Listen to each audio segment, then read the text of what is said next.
Okay, so my opponent brought up the claim that if you're old enough to have a baby, you should be old enough to have an abortion, and that you should be able to make that decision for yourself, and that if you are at risk of, or if the girl's at risk of being beaten or kicked out of the house, that she should not have to ask her parents for permission.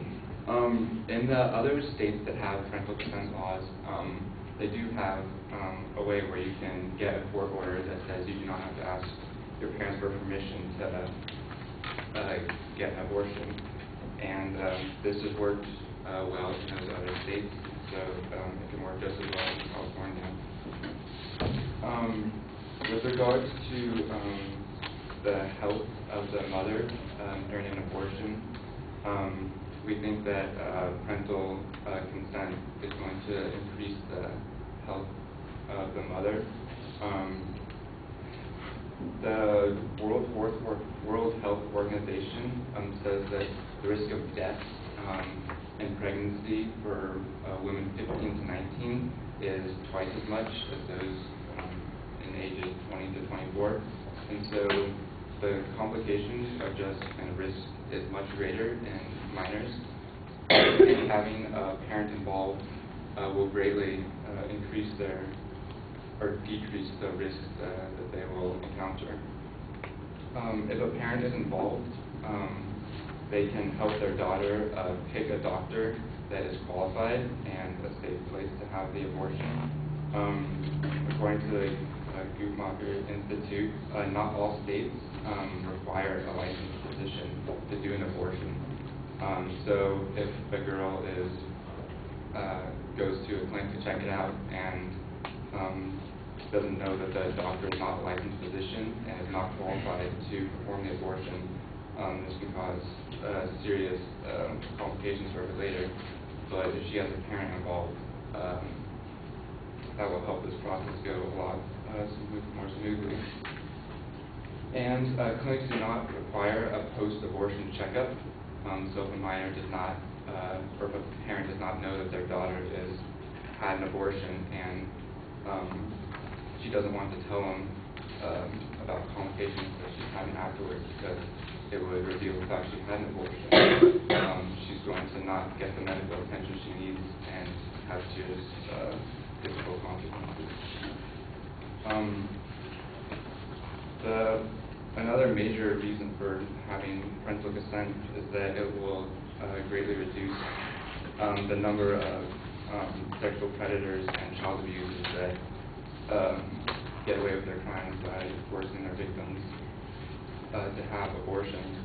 Planned Parenthood published a report in 2003 that said 1 in 5 teenage fathers admitted to forcing girls to have sex with them, and that 30% of these sexual encounters resulted in the girls becoming pregnant.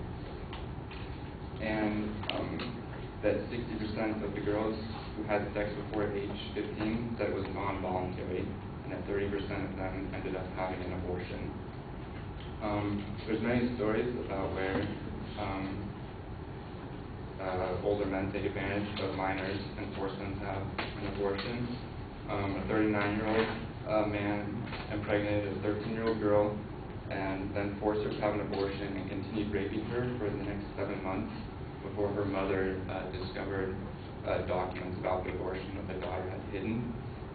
When she notified the police, she was immediately arrested and sent to prison.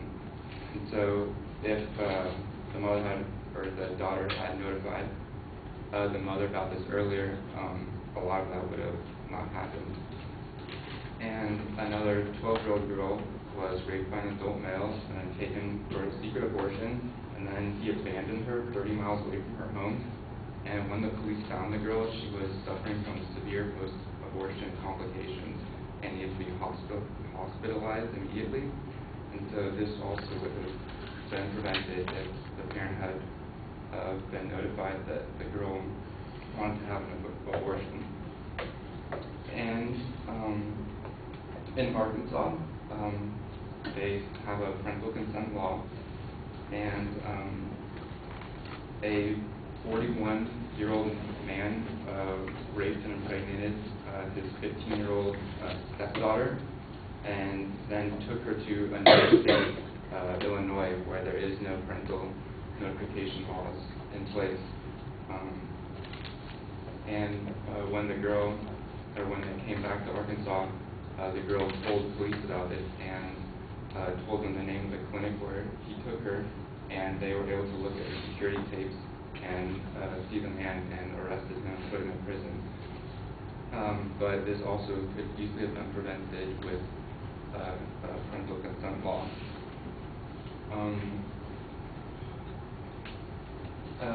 The employees of abortion clinics are required to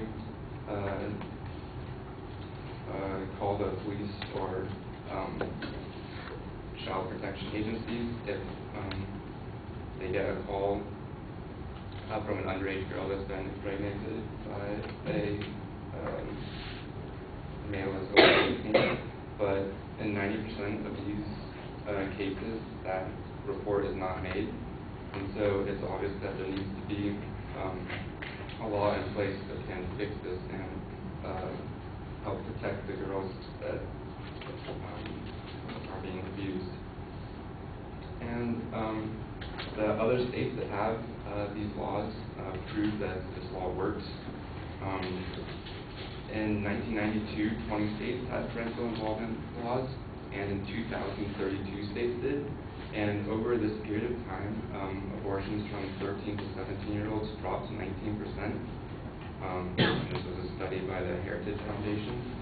And so there's proof in other states that this law does work in helping to prevent teenage pregnancies and abortions. And so there's evidence that it would work just as well in